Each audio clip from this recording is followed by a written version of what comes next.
Destiny, and welcome back to my YouTube channel. So, today I kind of thought I would do just a fun video, kind of poking fun at some fragrances. But I'm going to share some of my unpopular, maybe not all that unpopular, but some of my unpopular opinions on some fragrances and just in the realm of that. So, if you want to see what that is, please keep watching. But before you do, please make sure you like, comment, and subscribe. It really helps out my channel. And please let me know down below if you have any unpopular opinions on popular fragrances or just fragrances in general. So let's get right into the video. Okay, so popular opinion number one, I don't want any more vanilla fragrances. So hear me out when I say this. When I mean like I don't want any more vanilla fragrances, I don't mean like don't make vanilla perfumes, but I just don't, how do I put this? I want companies to start coming out with vanilla perfumes that are just a little bit more complex. I'm gonna say I feel like some of the vanillas that have been coming on the market are pretty have been like a letdown. Have pretty much just been a letdown.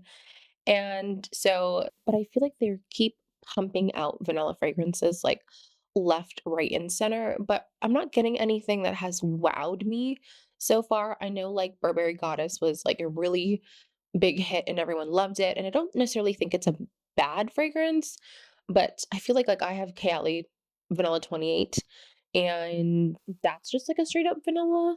So I don't know if I need like another straight up vanilla. Like I just want them to have a little bit more depth. That's what I should say. I don't want any more vanilla fragrances that don't have any depth to it and just straight up vanilla. I just want companies to kind of take a little bit more risk. And I get it. It's supposed to be like mass appealing to everybody, but I feel like fragrance is supposed to be fun. You know, it's not supposed to be for like everyone. Everyone's taste is so subjective and smell is so subjective, but I just want them to have a little bit more fun with some of the vanilla fragrances that are coming out. Like, I don't know, put like ink in it or something. I don't know. But just, I don't know, just more of a complex vanilla. So I don't want any more basic vanilla perfumes. I want more complex vanilla perfumes. So let me know if you agree with that take.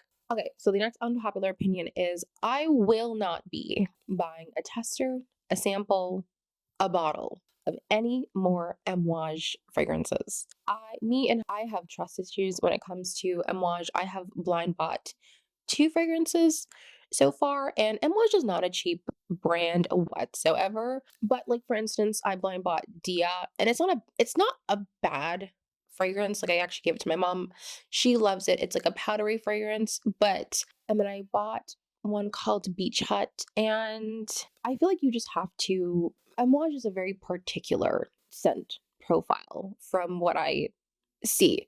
I've also tried like I believe it's called like Love Lilac. That was not lilac. That was like straight up chocolate.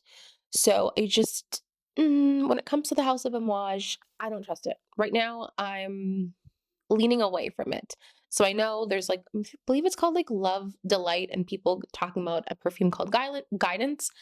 I will not be buying a sample of that. I will not be smelling it. Me and Amouage have gone our separate ways, and I feel like it's for the best because I don't trust the brand and I don't trust the names. Yeah, no, I haven't had the best luck with Amouage, so that's just going to be a brand I'm staying away from for a while. Maybe I will recircle it in a few years, but for right now, no. But if you tried anything from Amouage and you actually like it, please let me know. Oh, I have the bottle right there. I have my bottle right behind me. That's Beach Hut and it smells exactly like the name, like the wood, the sand, yeah, I don't know what I honestly thought I would like it when I saw the notes, but I don't. But the bottle's very pretty, so I'm keeping it there.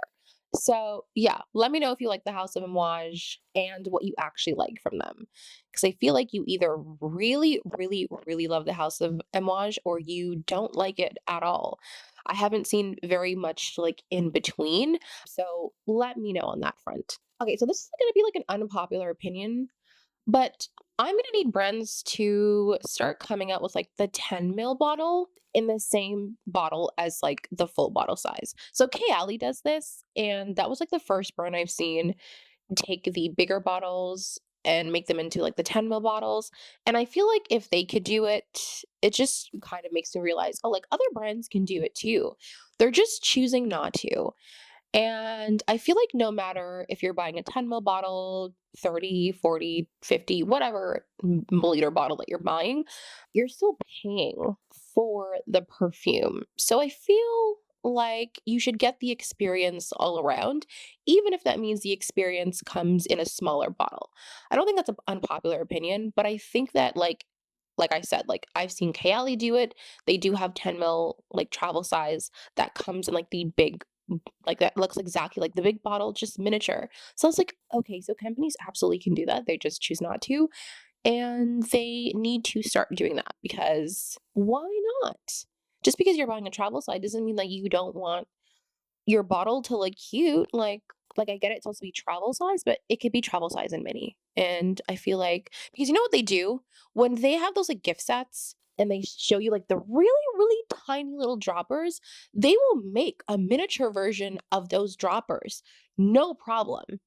So then if that's the case, and you can make the itty bitty tiniest little miniature dab sized perfume. Why are you giving me like a stick form of the 10 milliliters? I need you to do better. So yeah, that's what I would like company to start doing because I feel like when you buy perfume, you're also buying like the scent, but you're also buying the experience. You want your bottles to look like nice. So just because it's a 10 ml bottle as a consumer does not mean that you don't want the bottle to look the same. So they need to work on that in my personal opinion. But yeah, let me know what you guys think about that. I feel like they can absolutely afford to do it and it wouldn't break the bank. And also, like, can we stop with the dabbers? Like, stop. Like, I'm not kidding. Like, it's 2024. We do not need to have dabbers anymore. I despise dabbers. Don't do it. Just give me a spray. Just give me a spray. Thank you. That's yeah, just give me a spray. Okay. Next, this is not an unpopular opinion, but if a fragrance brand is going to drop the entire line, like let's say a fragrance brand comes to Sephora and their entire line is going to be dropped on that exact day. I'm going to need the team or the fragrance company to start dropping the discovery sets as well, especially if it is going to be an online exclusive. Like you can only buy it online because looking at fragrance notes is, it's great, but you can't always gauge exactly how it's going to smell. You might be able to like, okay, I like vanilla in perfumes, I like amber, I like this and like that, and that sounds like something that I would like. But sometimes I notice that, especially on Sephora, they don't always list every single note. So it kind of just says keynotes, which is like 3 notes, but there could be like 8, 9, 7 different notes that are in that perfume. So I feel like when they're launching these perfume lines on Sephora or wherever, I feel like take the time as a company to just also launch a discovery set because a lot of people don't like blind buying. Sometimes I think it's fun to blind buy, and then sometimes I feel like, that's annoying. And then also think about it for a second. When you go and you like blind buy a perfume that you might actually not like because you can't test it in the store, and then you go, you know what? I don't actually like this. I'm going to return it. Like they destroy those returns.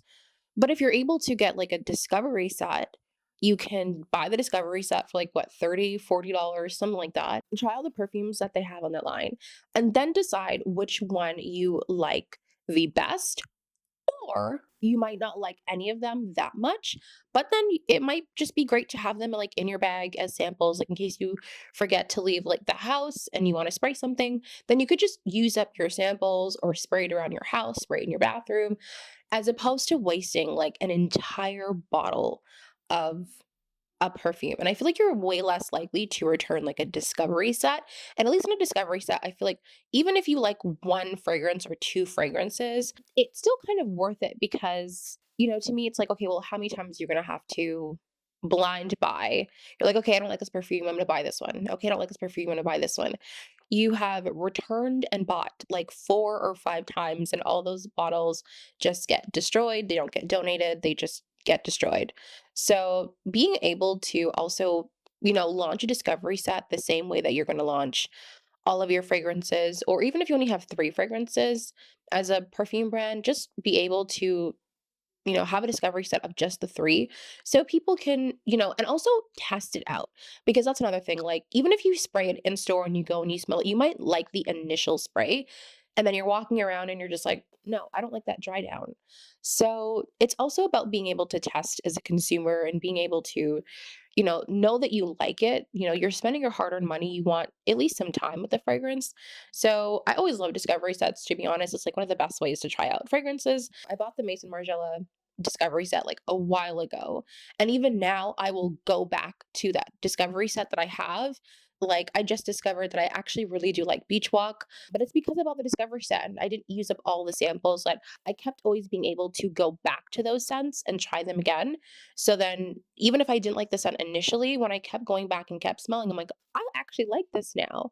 But maybe if I just bought the bottle and was like, no, this isn't for me, or, I just sprayed it like one time and I was like, I don't like that, I probably wouldn't have revisited it. And then I would have like missed out on a pretty good fragrance. It's not really an unpopular opinion. Again, it's just something I noticed that companies can do is just make more discovery sets. I feel like they're getting a lot better at that.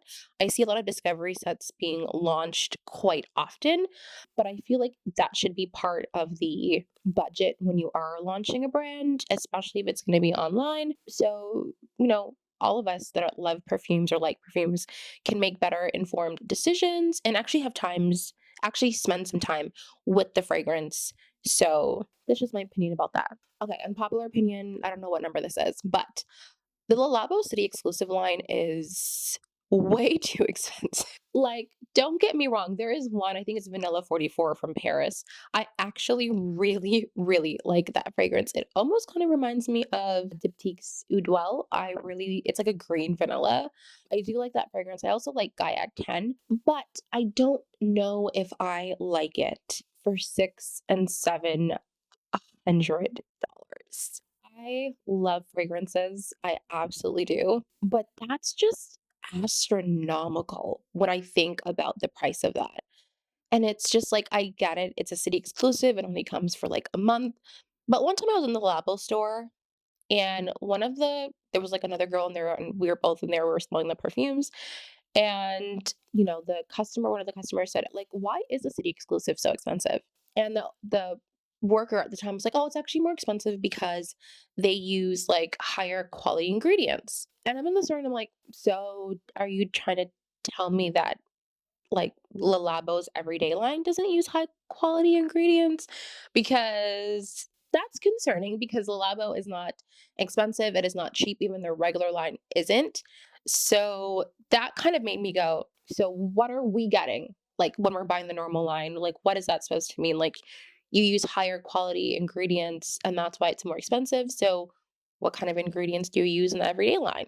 Anyways, yeah, I just feel like the city exclusive is so expensive and oh my gosh, you guys, even to buy the samples of this, like I kid you not.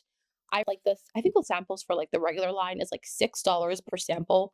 Fine, that's to me that's pretty understandable. That's $6 Canadian. To buy the city exclusive sample, and I'm not kidding. I am pretty sure the last time I checked, that was last year. It was 16 it was $16. $16 Canadian. Yes. What? No.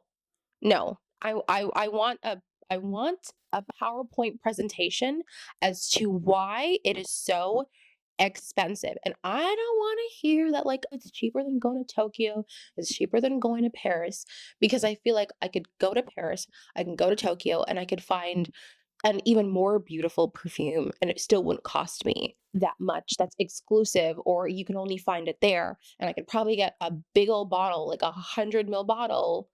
So I feel like that's not good enough. That is not good enough. It is just really expensive. I'm not gonna say the perfumes are not gorgeous. They absolutely are. Like I said, Kayak 10, that's a Tokyo exclusive, and Vanilla 44, that's a Paris exclusive. I do actually really like those perfumes. I just don't like the price. I just don't like the price. So Yeah, I don't know, let me know what you guys think, but every time they roll around in September, I'm like, "I should really buy a bottle because it's not gonna come around again." But then it goes into this whole thing of, like, what if you run out of it earlier? You have to wait for another September to like, it's just too much. It's just too much. No, no, it's just too much. I don't need that kind of stress in my life. Life is already hard enough. Okay, no, thank you. Okay, my next popular opinion is you all can never make me hate Baccarat Rouge. Like, I don't know what's going on with this like Baccarat Rouge 540 hate train, but that's a good fragrance. You want to know how it's a good fragrance? Because everyone and their mother has duped this fragrance for the life of us. So it's like, oh, I don't really like it. It's not that good. Lies. You're absolutely telling lies. Because if a fragrance is not that good, you just don't duplicate it that much. I don't care what anyone says. I know I get again, like fragrance is subjective, but I still feel like Baccarat Rouge 540 is a great fragrance, and it's a great fragrance for a reason. It is like a gourmand without just smelling like straight up sugar, which is amazing. And it's like light and airy, and it smells really good when you can smell it and when you don't get like anosmic to it.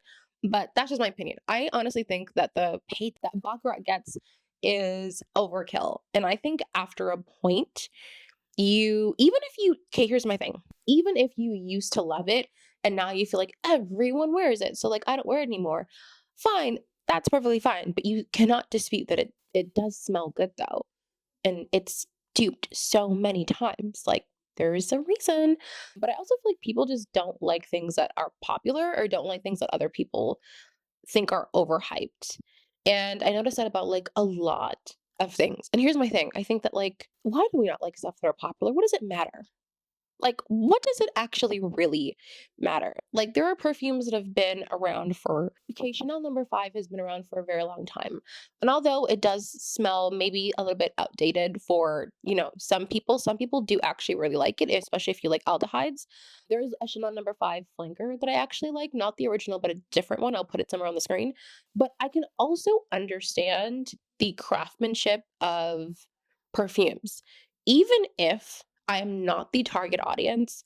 Even if I will come on here and say, like, I wouldn't buy it, that does not mean that I always think it's, like, a bad fragrance. Again, like, I think I've said this before, I don't actually find a lot of fragrances are bad fragrances, it's just maybe not my personal taste, but I can also appreciate, like, the craftsmanship and the how hard it is to make a fragrance. I will always give flowers where flowers is due. Making a fragrance is not an easy task. And making a popular fragrance is an even harder task. So, just in general, in terms of that, like, I don't know. I just think that people just don't like popular fragrances. And even if you wouldn't wear it, I don't know. When people say, like, oh, it smells really bad, it smells gross, like, I get it, it's subjective, but do you feel like that? Or do you just feel like everyone's wearing it and you don't want to smell like everyone, which is fine. But does it smell bad or are you just like turned off because it's popular? Just think about it for like a second. Okay, another opinion that I have about fragrances is Juliet has a gun. The whole fragrance line, there is a note that, or like, Juliet has a gun, has a certain DNA to it. And I notice this across the board with their fragrances. And there's just something in the DNA that stops me from purchasing their perfumes. I will say this, I have been sent like a ode to dullness. I believe that's the fragrance. It is, I will say this, it's a pretty musky fragrance and it lasts on your clothes like forever. Would I have ever bought that fragrance? No. If I wasn't sent it, no, I would not have purchased it. And it's not because it's bad, but there's something in there that, like, I don't know, there's something in the and I can't put my finger on it because even when I go through some of the fragrances, the notes are quite different. They don't always all share the same notes except for I think it's raspberry, but the fragrance that I got doesn't actually have raspberry in it. But there's just something in the DNA that kind of just stops me from purchasing it. Like if someone passed me, I'm like, oh my God, they smell good. But on me, I just don't like how most of them perform. Except, I will say this first, Juliet has a gun superdose. But does that count? It's like a one ingredient perfume. I don't know if that counts as like one ingredient. But I don't know, like I hear all these amazing things about Juliet has a gun. Like Sunny Side Up. I think I've tried pairing. I don't know. Maybe I need to buy a discovery set and play with it a little bit more, but I tried it. I tried this discovery set a while ago, and I all noticed that they had this similar scent to it. I just couldn't put my nose on it. So I was just like, I don't think it's for me then. No, because there's something in it, but I haven't retried the brand. But what are some of your favorite Juliet Has a Gun like fragrance? I'm not completely closed off to the brand like at all, especially with like vanilla vibes. It's like a vanilla salty scent. I heard great things about that. Pear, I heard great things about that. And I think it's Sunny Side Up, I said. I hear great things about that. So, anyways, let me know what some of your like go to Juliet Has a Gun if you're, or if you even really, if they even appeal to you. So let me know. Okay. So, oh my gosh, I'm gonna probably butcher this name. Adore by Dior. The one in the white bottle, though, I personally feel like is like probably the best one. That one was made by Mason Francis Kirkshawne, so maybe I'm a little biased here, but I feel like I love that one. Wait, like out of all of the flankers and even the original, I think that's the best one in my personal opinion. That's the best one, the one in the white bottle. So take it or leave that. I don't know if it's an unpopular opinion or not, but that one is like a masterpiece. Again, I just might be biased because my favorite perfumer, you know, made that particular flanker. Okay, and that seems to be about all of my quote unquote unpopular fragrance opinions. I don't think they were that unpopular, and I think I just had more rants about like fragrance companies. But let me know, what are some of your like unpopular fragrance opinions about brands, about fragrance as a whole, about certain fragrances? Please let me know down below. I'm actually genuinely curious to know. But if you like this video, please give it a thumbs up. Please make sure you like, comment, and subscribe. And thank you for listening to me rant and babble and essentially just complain about fragrances in this video. So I will see you all in my next one. All right. Bye.